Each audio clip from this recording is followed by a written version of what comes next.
پڑھا کے بڑی کر کے جب بیانے کا وقت ہو جائے گا تو خاندان سارا تباہ ہو جائے گا. ان کا جہیز کہاں سے لائیں گے ہم؟ یہ ختم کرو. یہ شان نہیں ہے مومنین کی کہ مومنین کے ہاں اس طرح کا ماحول بنے. بالکل صداقت کے ساتھ. اگر لڑکی والے کہنے میں جھجکتے ہیں, لڑکے والے خود کہیں.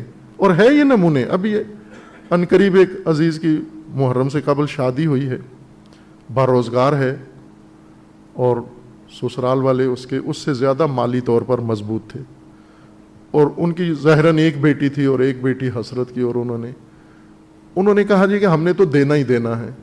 انہوں نے کہا جی دینا ہے, لیکن میرے لیے آپ کا دیا ہوا سامان برداشت کرنا مشکل ہے. کہا کیوں مشکل ہے؟ کہا اس لیے کہ میں جب آپ کے دیے ہوئے سامان میں کھانا کھاؤں گا, دوستوں کو لاؤں گا, مجھے بڑی شرمندگی ہوگی. آپ نے اگر بیٹی کو دینا ہی ہے تو ٹھیک ہے, اس کو کوئی گفٹ پیسے دے دو, اس کو بیٹی کے اکاؤنٹ میں ڈال دو, یہ اسی کے پاس رہیں, جب اس کو ضرورت ہو وہ استعمال کرتی رہے. یہ تو کر سکتے ہو. مرد کا کام مرد کو کرنے دو, اس کو نامرد نہ بناؤ. ایک مجلس اس طرح سے اس کی کاسٹ ختم کرو تاکہ آسانی سے میسر آئیں لوگوں کو یہ چیزیں. یہ جوان ہے, ابھی جوانی کا تقاضا ہے, اس کی فطرت کا تقاضا ہے کہ اس کو کھانے کا وقت ہے کھانا دو, شادی کا وقت ہے تو شادی دو اس کو. اور کھانے کے لیے یہ نہ کہو کہ ابھی تو تو پڑھتا ہے, ابھی تو کھانے کی تیری عمر ہی نہیں ہے. کہا ہے آج تک یہ بےہودہ بات کی ہے کسی نے اپنے بچے سے کہ ابھی تو پڑھ رہا ہے, تعلیم تیری مکمل نہیں ہوئی, ابھی سے تو کھانا مانگتا ہے؟ وہ شادی بھی اسی طرح سے پڑھائی, کھانا پڑھائی کے لیے ضروری ہے, کھائے گا نہیں تو پڑھے گا کیسے؟ شادی بھی پڑھائی کے لیے ضروری ہے. چونکہ کھانا نہ کھانے سے جتنا پریشر پڑتا ہے اس سے کہیں زیادہ شادی نہ ہونے کا دباؤ ہوتا ہے جوان پر. لیکن یہ دباؤ ان کا لیک ہو جاتا ہے. کو ایجوکیشن ہے, یونیورسٹیوں میں کالجوں میں مکس ہیں, وہاں پر اپنے آپ کو تباہ کر آتا ہے جا کر. اور حیا انسان میں ختم ہو جائے پھر سب کچھ ختم. یہ پہلے روایت پڑھی ہے آپ کی خدمت میں, مومنین کو بتائی ہے, جوانوں کو, کہ ایک روایت میں ہے کہ اللہ تعالیٰ نے تمام اچھی انسانی قدریں, خصائل, وہ سب کے سب ایک پیکنگ میں انسان کے اندر رکھی ہیں. اور وہ پیکنگ بڑی نازک سی ہے, نازک سے پردے میں رکھی ہیں. جس طرح انار دیکھتے ہیں نا آپ, انار کھولیں تو اندر کتنی خوبصورت پیکنگ ہے, وہ موتی اندر, دانے کس طرح چنے ہوئے ہیں, کس طرح مخملی ان کے اندر تہ لگی ہوئی ہے تاکہ ایک دوسرے سے ٹکرائیں نہیں. اندر وہ مخملی تہ کتنی خوبصورت ہوتی ہے, اس کو ہاتھ لگائیں ملائم. یہ ساری بستہ بندی اللہ تعالیٰ نے کی ہے تاکہ یہ موتی محفوظ رہیں. اسی طرح سے اللہ تعالیٰ نے انار سے زیادہ حسین خوبصورت موتی آپ کے اندر رکھے ہیں. یہ اعلیٰ قدریں, اچھی ویلیوز اور اعلیٰ صفات, انسانی خصائل ایک ایک کر کے اللہ نے انسان کے اندر رکھے ہیں, عورت اور مرد میں. اور ان کی پیکنگ کس میں کی ہے؟ حیا کے پردے میں. سب حیا میں لپیٹ کے آپ کے اندر رکھ دیا ہے. اور یہ بہت نازک پردہ ہے. یہ حیا اگر ٹوٹ گیا وہ موتی سارے بکھر جاتے ہیں. شیطان نے یہی کام کیا.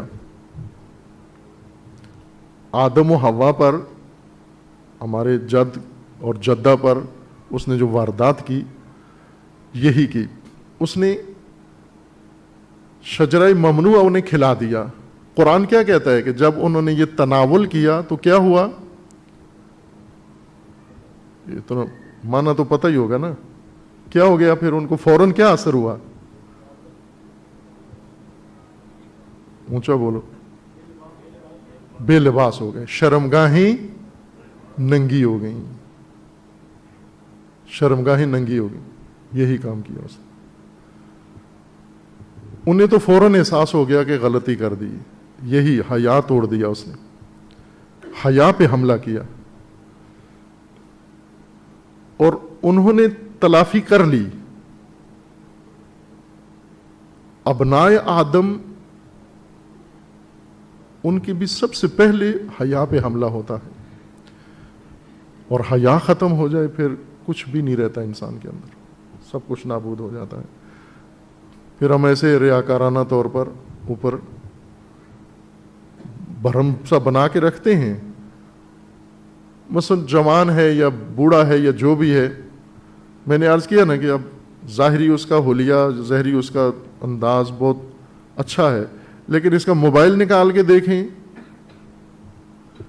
یہاں تو کسی کو حق نہیں ہے کہ کسی کا موبائل نکالے، وہاں جامعہ میں چونکہ قانون ہے کہ موبائل اسٹوڈنٹ نہیں رکھ سکتے، اور دوسرے بھی اپنا موبائل کنٹرول سے استعمال کریں، مہمان بھی، سٹاف بھی، سارے۔ کبھی کبھار ان کا موبائل پکڑا جاتا ہے وہاں پر، اور مثلا نماز میں مسجد میں موبائل لے آیا کوئی ساتھ، اور وہ مسجد میں بچ جاتا ہے نماز کے دوران، وہاں قانون ہے کہ اگر نماز کے دوران موبائل بچ گیا آپ کا تو وہ آپ سے لے کے ضبط کر لیا جائے گا، واپس نہیں ملے گا آپ کو۔ اس لیے وہاں جائیں تو احتیاط کریں، موبائل نہ بجے آپ کا۔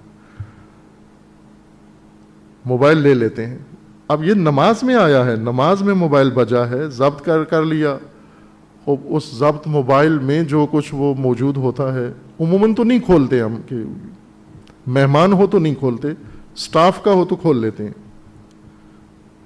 یا اسٹوڈنٹ سے پکڑا جائے تو کھول لیتے ہیں، اور اس کے اندر سے جو مسجد سے موبائل ملتا ہے اس کے اندر جو کچھ ہوتا ہے شیطان بھی پناہ مانگتا ہے اس سے۔ اس لیے کہا تھا کہ ایک منافقانہ شرم ہے، ظاہر ہے ہم بڑے شرمیلے ہیں، کچھ باتیں نہیں کرنی چاہیے، شادی کی بات نہیں کرنی چاہیے، بچہ گھر میں کر دے، مجلس میں کریں، تو یہ کیسی باتیں کر رہے ہیں، مولانا کیسی باتیں کر رہے ہیں، یہ کرنی چاہیے، ان سے نہیں بے شرمی پیدا ہوتی ہے، ان سے شرم کو تحفظ ملتا ہے۔ اسی طرح مثلا احکام ہیں، شرعی احکام کا ایک بڑا حصہ انسان کے طہارت، نجاست اور ان چیزوں سے ہے، ازدواجی تعلقات، یہ احکام بتاتے ہوئے شرماتے ہیں سارے، علماء نہیں بیان کرتے شرم آتی ہے، لوگ نہیں سنتے شرم آتی ہے۔ ابھی میں آپ کے فقہی احکام جو امام صادق علیہ السلام نے بیان فرمائے ہیں شاگردوں کے سامنے، مجمع کے سامنے، میں اگر آپ کے سامنے بیان کروں وہی احکام، آپ مجلس سے اٹھ کے چلے جائیں گے کہ یہ کیا باتیں شروع کر دی ہیں، مجلس میں یہ کیا نام لے رہے ہیں۔ یہ منافقانہ شرم ہے۔